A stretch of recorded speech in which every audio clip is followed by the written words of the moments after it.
তো hi hello everyone, আজ তোমাদের সাথে রেডি হয়ে চলে এসেছি গায়ে হলুদে যাওয়ার জন্য। তো চলো, তো এদিকে যাচ্ছিল সোনা কাপড় করতে, সেটা দেখিয়ে নিয়ে তারপরে দেখো সবাই রেডি হয়ে বসে আছি কখন যাবো জল ভরতে।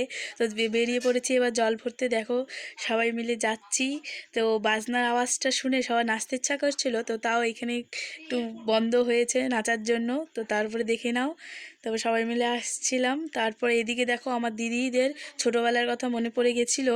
বাচ্চারা বলছে আমাকে দাও আমাকে দাও, আমার দোল না। আর আমার দিদিরা তাও ওরাই দুলে যাচ্ছে, নির্লজ্জর মতো দিচ্ছে না বাচ্চাদেরকে, ওদের বাচ্চা মানুষের মতো মনে পড়ে গেছে আগেকার দিনের কথা।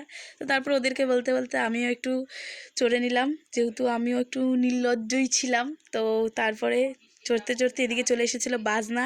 বাজনা শুনলে আমাদেরকে আর আটকে রাখা যায় না। তো চলো আমরা ডান্স করতে করতে পৌঁছে গেলাম কিট্টু বুড়ির কাছে। এদিকে দেখো কিট্টু বুড়িও কি সুন্দর মজা করছে, যেহেতু আমার বিয়ে, তো তারপরে ডান্স করে নিচ্ছিলাম। দেখে নাও এবার ডান্স আমাদের।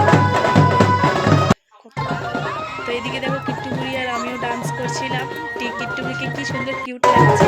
তো এদিকে দিদা তো দেখো, দিদা মোবাইল নিয়ে কেমন করে চশমা পরে নিচ্ছে। তো এইদিকে হচ্ছিল গায়ে হলুদের সব রিচুয়াল, যেহেতু জল ভরে টরে নিয়ে এসে তারপরে জল ভরে নিয়ে, তো এইদিকে দেখো বর আবার গাড়ি নিয়ে চলে এসেছিলো, অত সুন্দর সাজানো হয়েছে।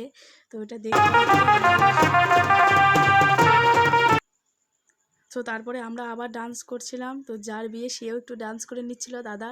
তো তারপরে এদিকে রিচুয়াল শুরু হয়ে গেছিলো। তো আজকের মতো এই পর্যন্ত। বিয়ের ব্লগ দেখতে হলে সাবস্ক্রাইব করে রাখ।